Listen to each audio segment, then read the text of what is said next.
Good morning, students. Today we will start a new chapter, Unit 7, P block elements.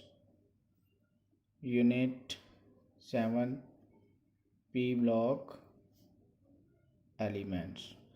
तो बेटा last time आपने इस chapter के जो दो ग्रुप्स हैं वो अपने +1 क्लास में भी स्टडी किए हैं, group number 13 and group 14 studied in +1 class. Okay, तो आज बेटा हम जो है पी ब्लॉक एलिमेंट स्टार्ट करेंगे जो आपकी +2 क्लास में है, ग्रुप नंबर 15, 16, 17 एंड 18 जी हम पढ़ेंगे बेटा आज। तो सबसे पहले हम बात करते हैं बेटा कि पी ब्लॉक एलिमेंट्स क्या होते हैं। Define P block elements. अगर आपको कोई पूछे कि डिफाइन पी ब्लॉक एलिमेंट्स तो आप उसको कैसे डिफाइन कर सकते हो। P block elements are those in which last electron present in the p sub shell, जिनमें बेटा जो लास्ट इलेक्ट्रॉन है p सब शेल में प्रेजेंट होता है are called p block elements. उनको हम क्या बोलते हैं बेटा, p ब्लॉक एलिमेंट्स। तो अगर बेटा मैं बात करूं ग्रुप 15 की, तो कौन कौन से एलिमेंट्स आते हैं बेटा ग्रुप 15 में, आपने याद रखना बेटा। सबसे पहले आता है नाइट्रोजन, उसके बाद आ जाता है बेटा फॉस्फोरस, क्लियर है, और उसके बाद आ जाता है बेटा आर्सेनिक, देन आता है बेटा जी एंटीमनी, आफ्टर दैट आ जाता है बेटा जी बिस्मथ। तो ये जो है बेटा ग्रुप 15 एलिमेंट्स हैं। ग्रुप 15 का जो फर्स्ट एलिमेंट है वो है नाइट्रोजन, तो इसको हम क्या बोलते हैं ग्रुप 15 को, नाइट्रोजन फैमिली। जो फर्स्ट मेंबर होता है ना बेटा ग्रुप का, उसके नेम के अकॉर्डिंग इसका नेम जो है, इसकी फैमिली का नेम पड़ जाता है nitrogen family. So we call it as nitrogen family. तो अगर बेटा हम बात करें एटॉमिक नंबर की, तो नाइट्रोजन का एटॉमिक नंबर कितना आता है बेटा, 7। कितना आता है, 7। और फॉस्फोरस का कितना आता है बेटा जी, 15।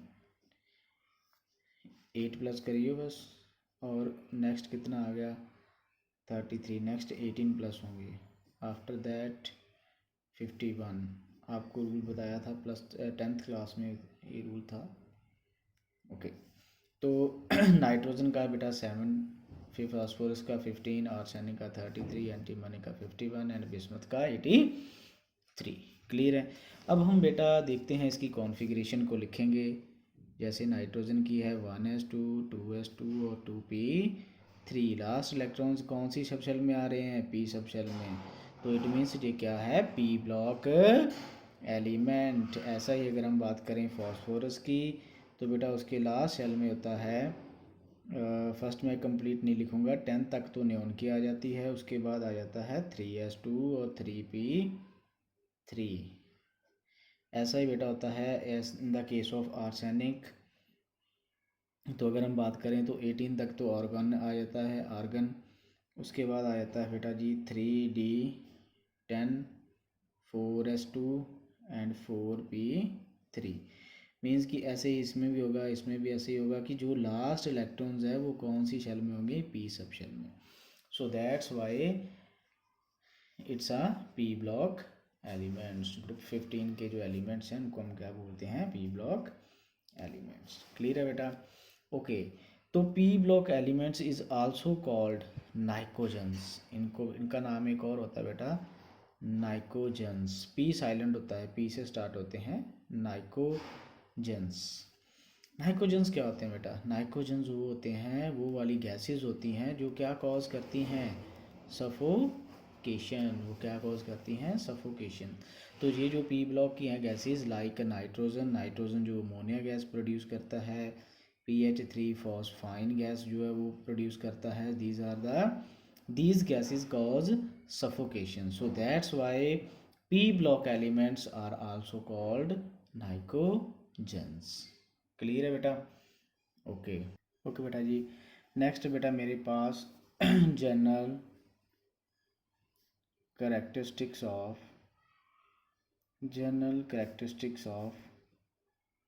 p block elements. So general characteristics की बात करेंगे बेटा हम पी ब्लॉक एलिमेंट्स की। तो फर्स्ट वन है मेरे पास बेटा जी, अगर हम जनरल कैरेक्टरिस्टिक्स की बात करें तो मेन पॉइंट आ जाता है इलेक्ट्रॉनिक कॉन्फ़िगरेशन। तो बेटा जनरल इलेक्ट्रॉनिक कॉन्फ़िगरेशन क्या होती है पी ब्लॉक एलिमेंट्स की, NS2 NP6। क्लियर है? एन का मतलब एन इंटीजर, कोई भी वैल्यू हो सकती है इसकी, शेल नंबर को ये डिफाइन करता है, 1 2 3 4 5 6 सो ऑन। क्लियर है बेटा? ओके तो उसके बाद आ जाते हैं बेटा नेक्स्ट मेरे पास features characteristics, atomic and physical properties, atomic and physical properties. तो अगर हम बात करें बेटा एटॉमिक एंड फिजिकल प्रॉपर्टीज़ की, तो मेरे पास सबसे पहले है first point atomic and ionic radii. Atomic radii क्या होता है बेटा? So the distance between the centre of the nucleus to last shell of the atom are called the atomic radii. So centre में से यहाँ तक का जो डिस्टेंस है इसको हम क्या बोलते हैं बेटा? Atomic radii. तो अब हम डिस्कस करेंगे कि जब हम मूव करते हैं अलोंग द पीरियड तो एटॉमिक रेडियाई के ऊपर क्या इफ़ेक्ट पड़ता है। अगर बेटा हम बात करें as compare to group 14 elements, group 14 elements, और जो ग्रुप 15 एलिमेंट्स होते हैं बेटा उनका जो क्या एटॉमिक रेडियाई है वो क्या होता है? Smaller radii, smaller as compare to group 14 elements. Okay कैसे? तो बेटा हम अगर बात करते हैं along the period, when we move along the period the nuclear और effective nuclear charge increases, therefore attraction between the electron and last shell electron and nucleus is also increases, therefore atomic size decreases। सो बेटा क्या होता है कि जब हम along the period move करते हैं तो न्यूक्लियस और लास्ट शेल इलेक्ट्रॉन्स में जो अट्रैक्शन है वो इंक्रीज़ हो जाती है। तो जिससे क्या होता है कि न्यूक्लियर चार्ज इंक्रीज़ हो जाता है, अट्रैक्शन इंक्रीज़ हो जाती है लास्ट शेल इलेक्ट्रॉन न्यूक्लियस की, और साइज थोड़ा जा कॉन्ट्रैक्ट कर जाता है। क्लियर है बेटा? Okay so atomic size decreases along the period.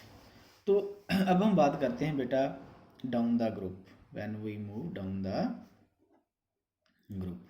अब देखो पहले नाइट्रोजन आया, उसके बाद आ रहा है फॉस्फोरस। नाइट्रोजन में कितने शेल्स यूज़ हो रहे हैं? 2 और 5। फॉस्फोरस में कितने हैं बेटा? 3 shells, 2 8 and 5।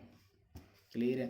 So it means when we move down the group new shells added, atomic size increases, the distance between the nucleus and last shell electron is increases due to the addition of new shells, therefore atomic size is also increases.